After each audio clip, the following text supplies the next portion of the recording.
Video attracted the radio star. The latest from Podnews.net with critically acclaimed, highly addictive CBC podcasts.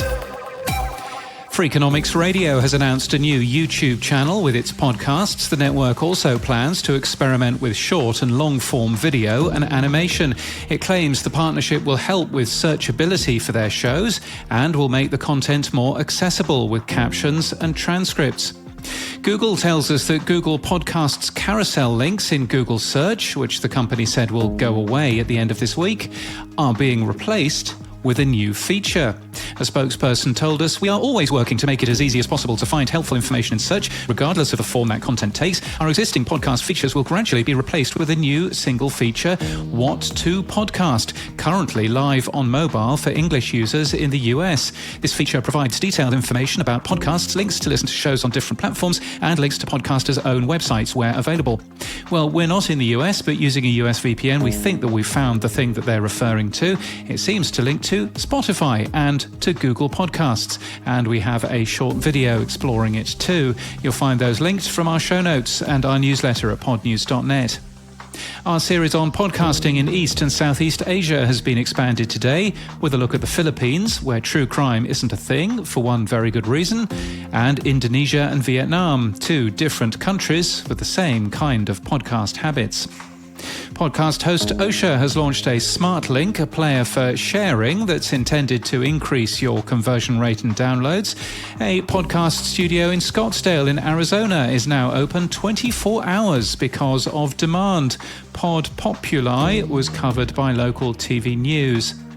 Podcast host RSS.com now supports multiple podcasts under the same account and supports uploads in a wider variety of file extensions. I'm an advisor.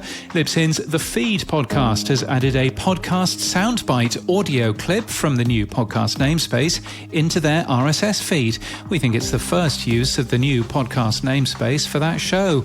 You'll see the clip appear in compatible podcast players. The audio, there is no cliff, agrees with our analysis about the big decrease of new podcasts. And have you helped podcasting yet? The Podnews report card will take you just minutes to fill in, but it's the best way to hear the good and the bad about the podcast platforms we all use, and who knows, might enable them to fight for more resource. You can join your colleagues and fill it in today at podnews.net/report card. No, seriously, it would be a great help if you wouldn't mind. podnews.net/report card. Thank you.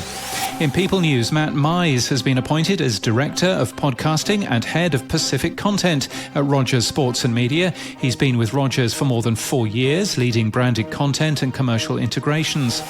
And in podcast news this week, ex-Spotify exec Lauren Jarvis is the guest at Economics podcast Bubble Trouble, being asked whether podcasting is currently suffering a blip or a bubble. She suggests the most important thing is consumption rather than creation. Courtney Kosak's Podcast Bestie newsletter is also to have a podcast. I'll be sprinkling in some podcast interviews amid the regular newsletter content to dive deeper into craft and marketing topics, she says. And Richard Wiseman's On Your Mind is new today from Podimo and Telltale Industries. Professor Richard Wiseman holds the UK's only professorship in the public understanding of psychology. The series starts with criminal barrister and broadcaster Rob Rinder asking if there's a secret to becoming a human lie detector. And just in case you didn't get that, he's not a criminal barrister, he's a criminal barrister. He's focusing as a barrister on criminal things. He's not a criminal. I hope I made that clear. This podcast is sponsored by CBC Podcasts. The Africas versus America podcast chronicles Black Liberation Organization move and how Philadelphia came to drop a bomb on its own citizens. It's the story of when the US went to war on an American family. And that's the latest from our newsletter. To read all the stories and subscribe, we're at podnews.net.